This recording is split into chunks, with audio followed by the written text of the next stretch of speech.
Welcome. I'm Ron Painter, CEO for the National Association of Workforce Boards, and we are live from Forum 2019. Welcome on Facebook. I'm going to ask you to stick around because this is a really cool conversation for me. It is with some folks from Grant Associates. So let me go, I guess, my left to right and introduce. First off is Chris Bernhardt, who is the Vice President of Corporate Training for Grant Associates. Next to him is Vanessa Preston, who is the Vice President for Grant Associates. And last is Justin Jamerson, Director of Grant Associates, but not least. I'll put that plug in. I appreciate that. So I'll come back this way to say that Justin is the Director of Grant Associates Greater Memphis region. Great barbecue. Absolutely, and that may be what makes us greater. Are you the Kansas City barbecue, or are you a Memphis barbecue? This is Memphis barbecue. This is pork barbecue. This is dry rub. This is also wet barbecue. Ah, yes, it is. It is. Justin is responsible for managing the business engagement and development, work readiness training, and job placement with the American Job Centers of Tennessee and the Workforce Investment Network. So welcome, Justin. Thank you. Vanessa, you oversee the Employment Services contract in Houston, home to the Astros. We know that. And you lead the standardization of national practices. That's pretty cool. You joined Grant Associates in 2009 as part of the Workforce One Industrial and Transportation Center's Career Services. I want to hear more about that. And you launched and led Grant's Washington, D.C. operations here in our nation's capital, where we are. And Chris, we've run across each other before. You are in New York City with the Transportation Career Center as the trainer and later career advisor manager. You're responsible for innovation at the company. You moved to Madison Strategies Group, the nonprofit started by Grant Associates Leadership, to manage its newly awarded Transportation Sector Center in Tulsa. So I'm going to come back and ask you about that. Tell me about the Transportation Center, or first of all, tell me about Grant Associates, Vanessa. Grant Associates is a national workforce development firm that is really looking to make an impact around the country, bringing good quality jobs that lead to career pathways and helping our business communities realize the potential of their citizens.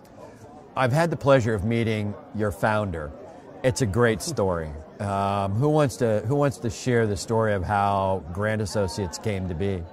I'll go for it, sure. So, Dale Grant and our founding team with Diana Edison, Paula Bailey, they really saw the Welfare to Reform Act creating an opportunity for corporate America to engage all of these individuals that are receiving assistance, and how do you make that connection? So they literally just started cold calling Fortune 500 companies, making that connection, asking them what they're doing to prepare for this new initiative by the Clinton administration.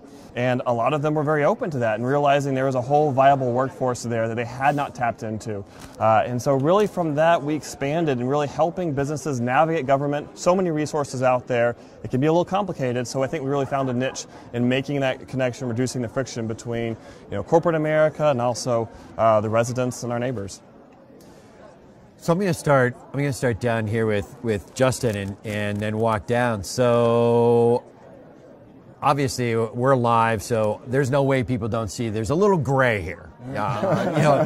I've been in this business more than the last couple of weeks. I want to ask each of you, how did you figure out this is what you wanted to do? How did you get here? Sure. So I never grew up as a kid who said I have dreams of being a workforce professional, but I did say, like many other kids, that I want to help people when I grow up.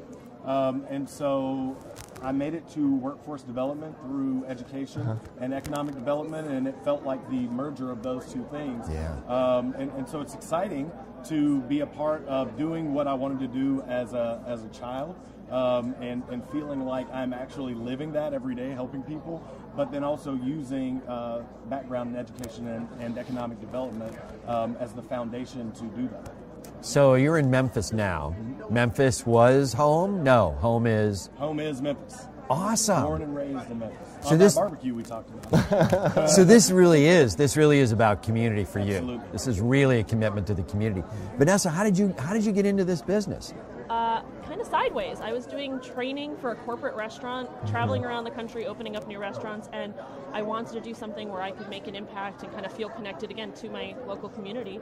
And I got the chance to start with the Industrial and Transportation Center, and I always felt like I was born to be there because my father was a bus driver, my mother worked for the airlines, No way. and just the connection with the work and to the people who wanted to pursue that career, it felt like home from the minute I got there. So where is home?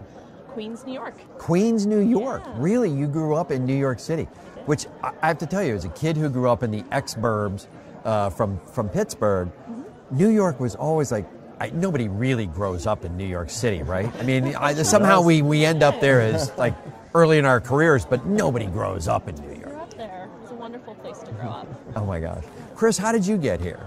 Well, kind of like Justin, I mean, there's no path to workforce development, at least not yet. We're working on it, right? But it was fall of 2008, Great Recession. I was looking for work, trying to figure out how to transfer my teaching background, and I was at a career fair. This one sign said, "Now hiring drivers." And I was kind of desperate. Recession was about to blow up.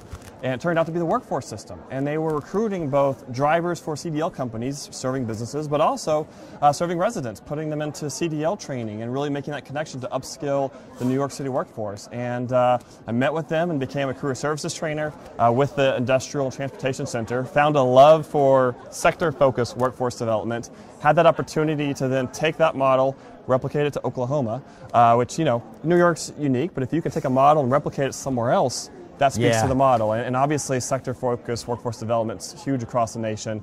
And I'm with Grant now, and it's a pleasure to continue being an advocate for workforce and sector-focused workforce. So tell me more about, who wants to tell me more about the transportation sector? What happens there? How did you guys get focused on that? Sure. Well, I think in the beginning, again, I only have 6 months seniority over Vanessa. I had the privilege of interviewing her, actually. But I mean, when you have a region that has such a viable and tangible industry need, New York's got 3 regional airports in there, international airports in the area. It's a major port and just a distribution point for the region. There are specific needs that industry has. And so the City of New York dedicated resources to help a workforce team, dive into the business, dive into those skills and trainings. We sit on industry association boards. We do cohort-based training. We have in-depth knowledge. And we work in tandem with our Career Center partners, so we know when to refer someone that's interested in healthcare IT, and we know when to serve someone go in depth if it's an industrial, manufacturing, transportation type need. Vanessa, transportation's one of those hidden kind of industries. I mean, we all see it. I live in Silver Spring. I ride the metro. We see it, but we don't think that much about it.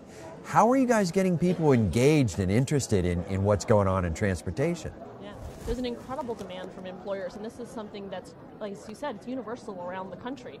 I mean, the need for commercial drivers is only going to expand over the next 10 years, and the need for also diesel mechanics to then serve those big rig trucks and our public transportation vehicles will continue to rise. And part of that is going kind of into the career and technical education schools and kind of connecting with also our out-of-school youth as well to inform them that there's these amazing middle skill jobs that with the right credentials you can have an excellent income. Yeah, even if there's no driver. If we actually do get to autonomous vehicles, they're still mechanical. Somebody's still got to maintain them and keep them on the road. Absolutely. So, Justin, tell me about Memphis. What's happening in Memphis? So Memphis is in the midst of some very exciting things right now. Looking at more alignment with some of the CTE programs, making them more robust, recognizing that there is a significant skills gap. That's not just happening in Memphis or in Tennessee, but around the nation. Excuse me. And wanting to be very intentional with making sure that we are developing pipelines for students that create opportunities for them to go into those jobs and meet the needs of employers, and also do so at the speed of business. So most of us, I won't say everybody, but most of us wake up in the morning and there's something that crosses our mind and we just go ruzzle, frazzle, ruzzle, frazzle. What's the challenge, Chris, that you see? What's the big challenge? Well, I think there's several. I mean, I think first off, you know, it is a system. Like we're one element in very complicated systems that include higher education, community college, K-12, workforce. And so, you know, really if you think about the leadership needs from all players, that it really focuses on the people skills. And I think for us to engage a system, to create these pathways, for us to build these coalitions of willing partners to engage some of these needs, and kind of our speaker this morning, you know, all really being focused on some of these workforce challenges can be challenging, but like that is the need. It's engaging people, building trust, because there's a lot of different ideas, and we can do it together, but it's got to be together. Vanessa, what's the razzle frazzle that goes through your mind in the morning?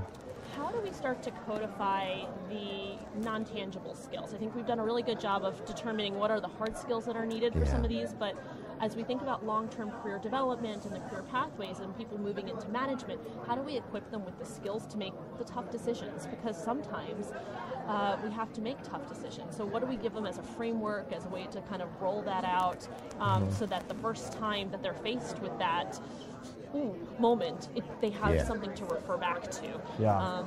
And that then they are able to then give those skills down to the people that then will work for them in the future so that we can continue to build that pathway.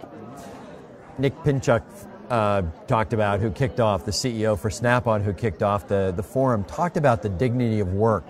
Do you find it hard when you're working with the job seeker to get them to have that confidence? You guys have that confidence. I mean, do you find it hard to instill that in people for that interview? I think, you know, we have significantly invested as a company in motivational interviewing training for our staff.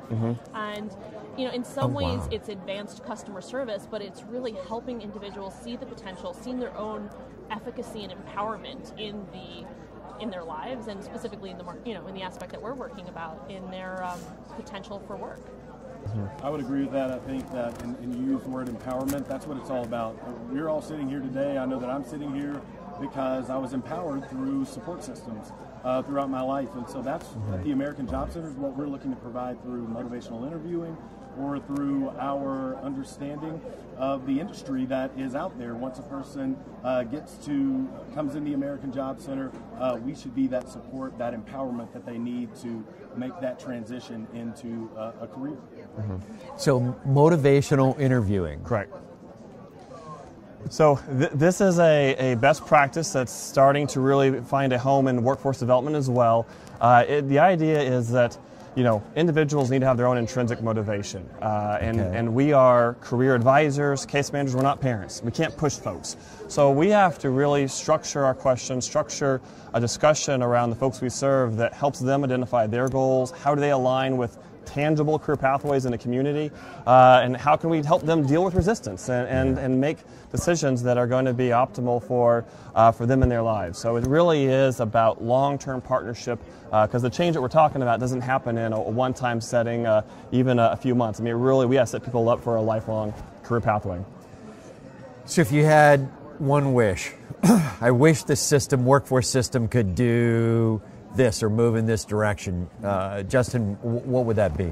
I wish the workforce system would really find ways to integrate technology effectively. Because when we talk about millennials or younger generations becoming workforce professionals, or being able to meet them where they are, it requires us using the same technology that they use on a daily basis. We forget that how we as consumers experience companies, websites, shopping, and it doesn't translate. Vanessa, I think we've really got to do this in workforce. Well, definitely agree with the accessibility. Have to be able to meet our customers where they're at, especially when we think of serving a wider audience. And I would also say, in terms of our own staff composition, I would love to see us mirror almost the guidelines that we have for our boards, so that when we're hiring folks, or we're looking for folks who have business experience, or we're looking for folks who maybe worked in the community college system, so that we can represent the priorities of our boards. Chris? Sure. Well, I think for me, behavioral science, behavioral economics is one of the new frontiers of workforce development. How do we really integrate science into our decisions?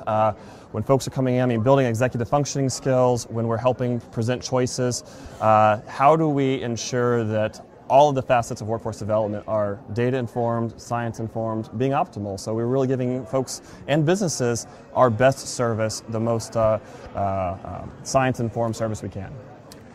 I want to say it's been a delightful conversation. I'm going to invite you guys back. It is really encouraging to me to see young people, professional young people, get involved in this industry. It really gives me optimism for the workforce that we deal with day in and day out. So I want to say, Chris Bernhardt, thank you. Thanks, Ron. Vanessa Preston, thank you. Justin Jamerson, I knew I was going to get that wrong, but Justin, thank you very much. I appreciate you. Thank you.